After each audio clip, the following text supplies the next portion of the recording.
Dear student, electric force on multiple charge, इसका हम लोग एप्लीकेशन बहुत ज़्यादा क्वेश्चन में प्रैक्टिस करते हैं, लेकिन इसका थ्योरेटिकल पार्ट ना अक्सर क्वेश्चन में पूछ लेता है कि what do you mean by force on multiple charges. आपको पूरा डिस्क्रिप्शन लिखना होता है। इसका पहले मतलब समझाता हूँ, देन इसका डिफिनेशन को पढ़ेंगे। ठीक है, देखिए होता क्या है कि जैसे मान लो कि तीन चार्ज यहाँ पे है, Q1 यहाँ पे, Q2 यहाँ पे, Q3 यहाँ पे, Q4 यहाँ पे और एक Q0 चार्ज है यहाँ पे। तो इन सभी जो चार चार्ज है ना सराउंडिंग में, इन सारों चार्ज की वजह से इस Q0 पे कितना फोर्स लग रहा है उसको कैलकुलेट करने का हमारे पास एक तरीका है। ठीक है, उसी तरीका को अपन लोग बोलते हैं electric force on multiple charges. अब इस तरीका को कैसे अप्लाई करते हैं उसी का ये डिफिनेशन है। बहुत सिंपल है कि बारी बारी से ना आप एक एक बार करके कूलम्ब्स लॉ लगाओ। एक बार आप इन दोनों के बीच में कूलम्ब्स लॉ लगाओ तो F1 निकलेगा। एक बार इन दोनों के बीच लगाओ तो F2 निकलेगा। एक बार इन दोनों के बीच लगाओ तो F3 निकलेगा। उसी तरह एक बार इन दोनों के बीच लगाओ तो F4 निकलेगा। जो फोर्स निकल गया उसको आप जोड़ दो, F1 plus F2 plus F3।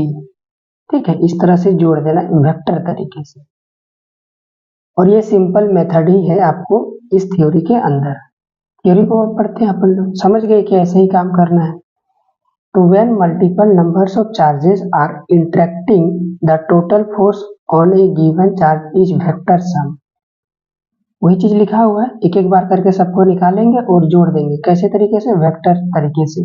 Of forces exerted on it by all other charges individually.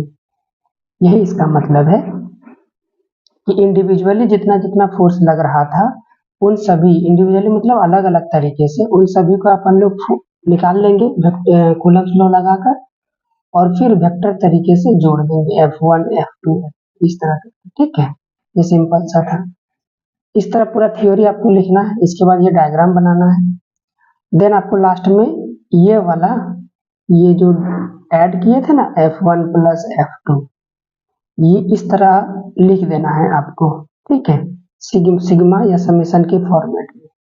The net force on Q0 charge will be exerted on the force is given by vector sum. Vector sum से अपन लोग देखते हैं इस तरह।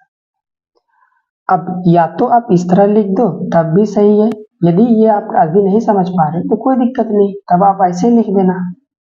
ठीक है, नीचे वाला लिखोगे तब भी पूरा फुल मार्क्स मिलेगा आपको, कोई दिक्कत नहीं। आपने पहला दो चार्ज के बीच में लगाया तो K Q0 Q1 bye R square, फिर दूसरा चार्ज के बीच में लगाओगे तो K Q1 Q2 by R2 square, क्योंकि डिस्टेंस अभी उसी तरह था।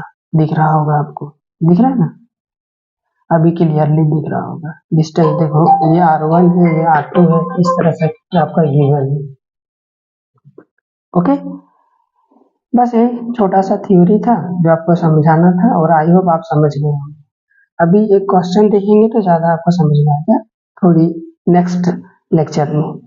कल जो हमारा वीडियो होने वाला है वो बहुत ही इंपॉर्टेंट है, कंटिन्यूअस चार्ज डिस्ट्रीब्यूशन, बेहद ही इंपॉर्टेंट है। मेक श्योर कि कल का वीडियो आप मिस नहीं करेंगे।